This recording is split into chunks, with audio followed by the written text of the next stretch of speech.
Bonsoir à tous et bienvenue dans cette édition du journal. C'est révolu l'époque où les femmes sont dépendantes des hommes, elles le disent elles-mêmes et prônent désormais leur autonomisation afin de participer au bien-être de leur foyer et de leur pays.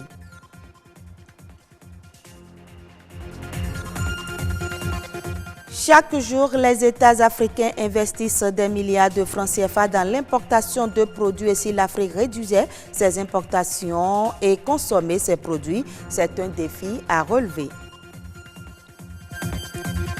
Championnat national de boxe, les pugilistes ont révélé leur talent à l'esplanade extérieure du stade Général Mathieu Kérékou. La compétition a réuni les boxeurs toutes catégories confondues.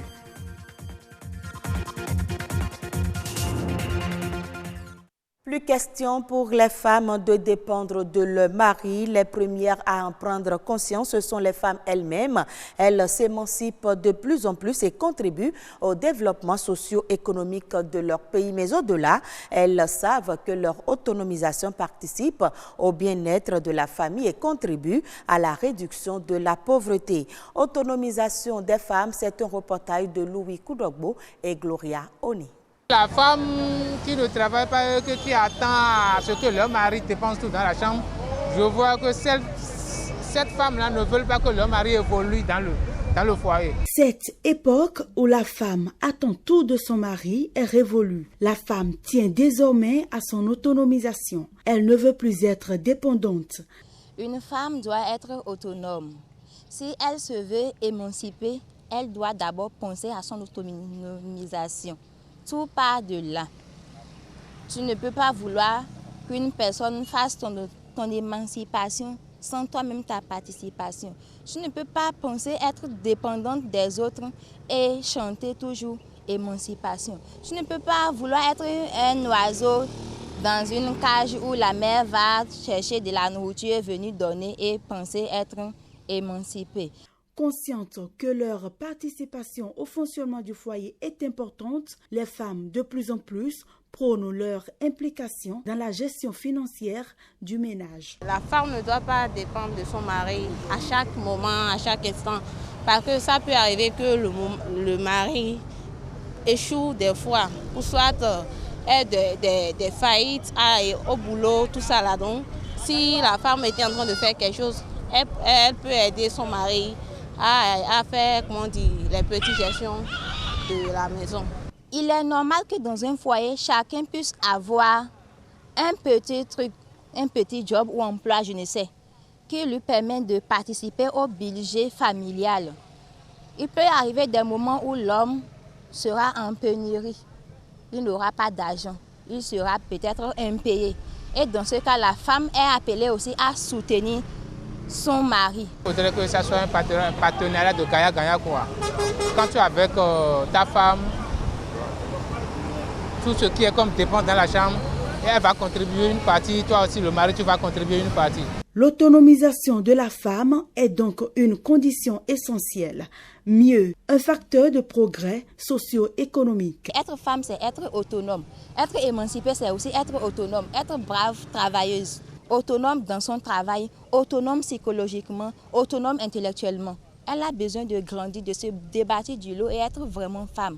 Il ne suffit pas de dire je suis femme, mais c'est être femme. Selon une étude publiée en septembre 2018 par le site Women Entrepreneurship in Africa, 24% des femmes ont déjà créé une entreprise. Une saine émulation pour promouvoir l'autonomisation économique de la femme et son rôle dans la lutte contre la pauvreté en Afrique.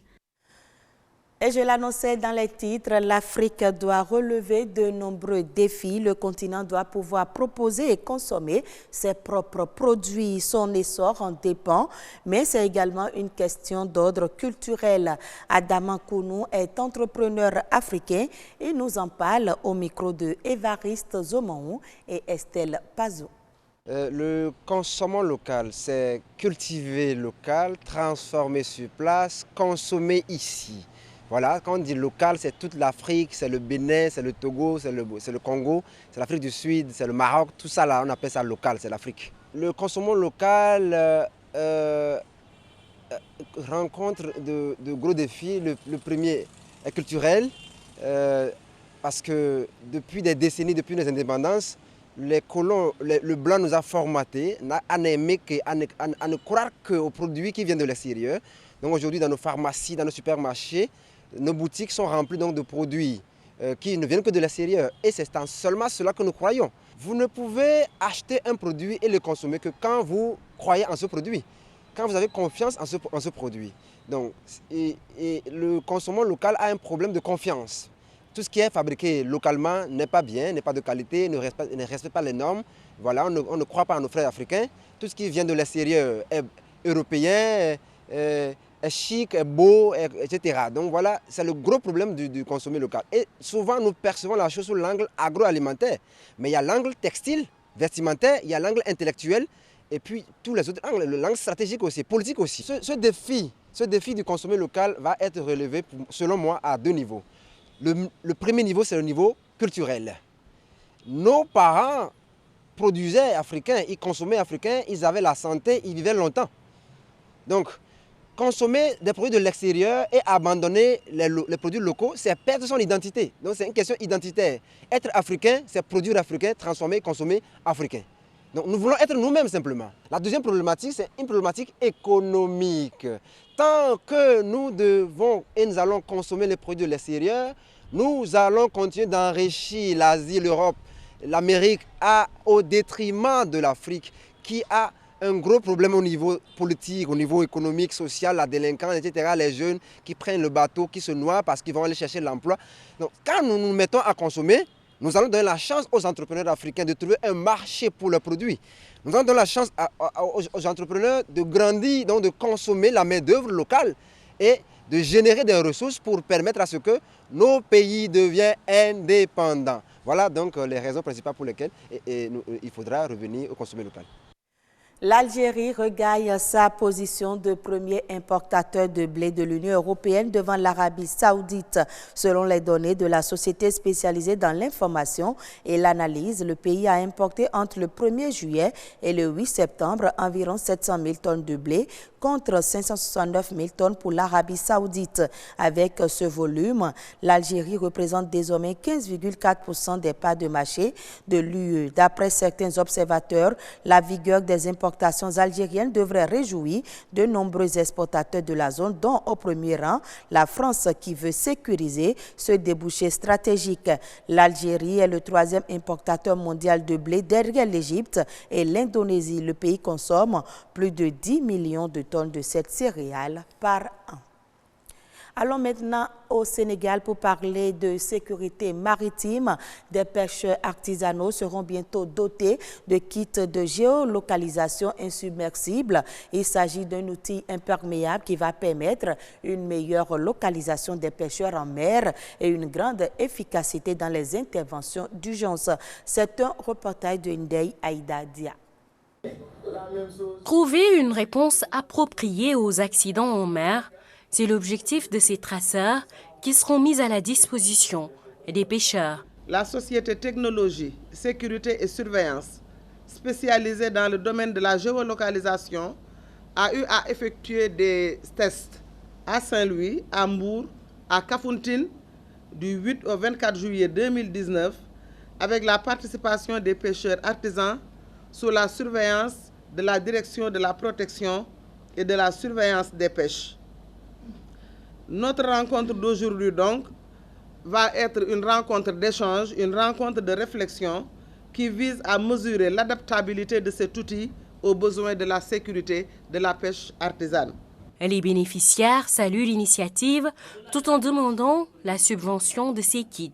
L'appareil Touraya que le TSS a mis à la disposition des pêcheurs est un appareil de marque de dernière génération. Il faut que l'État du Sénégal, son Excellence M. Macky Sall, il faut qu'il soutienne davantage les pêcheurs, comme il a fait avec les subventions des moteurs, les pirogues en fibre de verre et autres. Vraiment, nous tenons à ce que notre État nous soutienne, nous accompagne vraiment pour faciliter l'accès de ce produit aux pêcheurs artisans. Au-delà du port systématique des gilets de sauvetage, la géolocalisation est une solution à l'épineuse question de la sécurité en mer, Une façon de gérer aussi la gouvernance des pêches au Sénégal. Page sport de ce journal, le stade général Mathieu Kérékou a accueilli le week-end dernier le championnat national de boxe saison 2019-2020. À l'occasion, les pugilistes ont montré au public diverses stratégies de combat à travers des uppercuts, crochets et des esquives. Une compétition initiée par la Fédération béninoise de boxe. Arthur Wendo était sur les lieux. Voici son reportage. Camilou Idou et Damien Zanou sont les tout premiers à s'affronter dans la catégorie léger senior au cours du championnat national de boxe saison 2019-2020.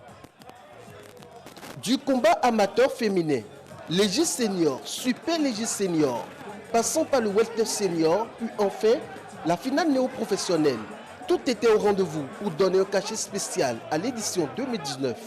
Cette année, on a voulu innover le championnat. C'est pour ça qu'on a invité, on a mis les professionnels. Comme il n'y a pas de combat, il n'y a pas de compétition, le comité exécutif a jugé d'associer les professionnels pour que la fête soit un peu visible, que la population aime. L'autre particularité marquant cette édition 2019 est la remise officielle du ring à la Fédération béninoise de boxe.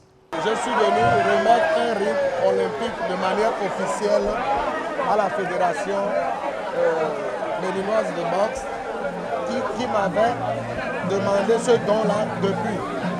Okay? C'est un don qui a daté et je ne pourrais pas demeurer insensible. Des combats tests, des préparations pour mieux aguerrir les boxeurs pour les joutes continentales et internationales. C'est la Fédération béninoise de boxe qui est en exhibition ici en ce qui concerne son championnat. J'ai été invité, je suis venu pour assister et partager le temps de plaisir avec les dirigeants de la fédération. Les pugilistes béninois ont ainsi un nouveau ring, de quoi révéler davantage les performances de la boxe béninoise et de faire la fierté d'un peuple, d'une nation et d'un public. Et c'est la fin de ce journal. Passez de bons moments sur BB24.